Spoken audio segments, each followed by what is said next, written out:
আসসালামু আলাইকুম এভরিওয়ান, আশা করছি সকলেই ভালো আছেন। সবাইকে স্বাগতম জানাচ্ছি আমার আজকের এই ব্লগে। সেদিন চলে গিয়েছিলাম নোয়াখালী দেশীয় শিল্প ও বাণিজ্য মেলা ঘুরে দেখতে। দেরি না করে চলেন দেখে আসি কেমন হলো আমাদের নোয়াখালী দেশীয় শিল্প ও বাণিজ্য মেলা।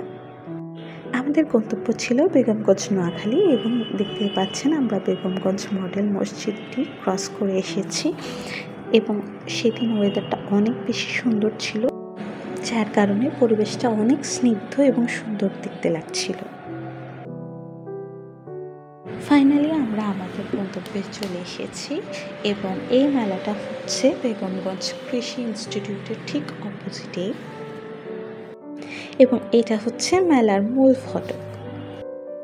মেলার ভেতরে ঢুকতেই আপনারা এরকম একটা ভিউ পাবেন। দেখতেই পাচ্ছেন এখানে আর্টিফিশিয়াল ফুলের ক্রাউন বিক্রি হচ্ছে এবং আমরা ঘুরে ঘুরে বিভিন্ন দোকানগুলোর ফুটেজ নিচ্ছিলাম।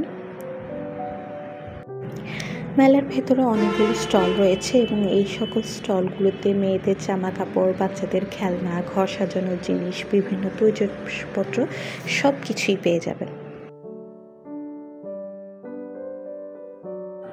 মেলার এই দোকানটাতে মাটির ব্যাংক, মাটির বিভিন্ন তৈজসপত্র, ঘর সাজানোর বিভিন্ন জিনিসপত্র, ড্রিম ক্যাচার এইসব দেখতে পেয়েছি এবং সেই সাথে এটার পাশে আর্টিফিশিয়াল ফুলও রেখেছেন তারা।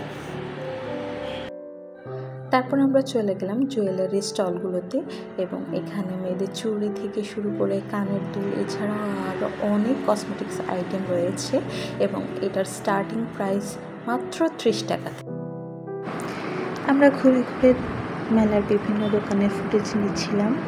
এই মেলাতে বাচ্চাদের খেলনা থেকে শুরু করে সংসারের বিভিন্ন তৈজসপত্র, কসমেটিক্স আইটেম, ব্যাগ, জামা কাপড় এবং অনেক কিচেন সামগ্রীও রয়েছে।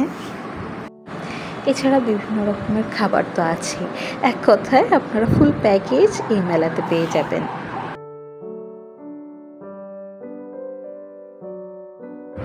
তারপর আমরা ঘুরতে ঘুরতে চলে আসলাম এই দোকানটাতে ইউনিক কসমেটিক্স থেকে শুরু করে বাচ্চাদের খেলনা এছাড়া সুন্দর সুন্দর অনেক ব্যাগের কালেকশনস ছিল এবং এই দোকানের ভাইয়া আমাকে বলতেছে, আপু প্লিজ আমাদের দোকানের একটু ভিডিও করেন, ভিডিও করে একটু আপনি ইউটিউবে আপলোড করেন। মেলার প্রথম দিকে ঢুকতেই এই দোকানটা আপনারা পেয়ে যাবেন। দোকানটার নাম হচ্ছে রাইসা ব্যাগ হাউস। এখান থেকে তারপর আমরা কিছু টুকিটাকি কেনাকাটা করে চলে গেলাম চৌমুহনী চৌরাস্তার উদ্দেশ্যে। ইতিমধ্যে আমরা চৌমুহনী চৌরাস্তা পৌঁছে গিয়েছি। এখন আমরা চৌরাস্তা থেকে চৌমুহনীর দিকে ইউটার্ন নিব। চৌরাস্তা থেকে সামান্য একটু এগিয়ে আসলেই আপনারা দেখতে পাবেন বাগেশ্বরী মোমোজ নামে একটা রেস্টুরেন্ট। আমাদের গন্তব্য সেখানে এবং আমরা আজকে দুপুরের খাবার খাওয়ার জন্য এখানে এসেছি।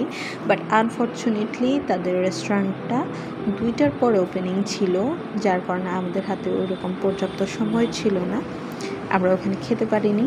দেন আমরা মাঝদিতে ব্যাক করলাম এবং মাঝদিতে ব্যাক করে মাঝদিতে একটা রেস্টুরেন্টে খাওয়া দাওয়া করেছি, যেটা ক্লিপ আসলে নেওয়া হয়নি সময় স্বল্পতার জন্য।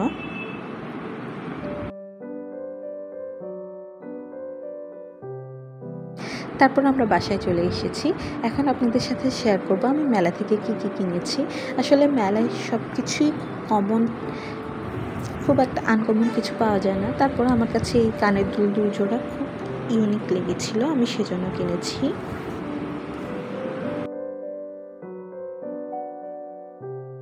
তারপর এই দুটো হেয়ার অ্যাক্সেসরিজ কিনেছি যাতে খোপা করলে পরতে পারি। তো এই ছিল আজকের ব্লগ, দেখাবে নেক্সট ব্লগে। আল্লাহ হাফেজ।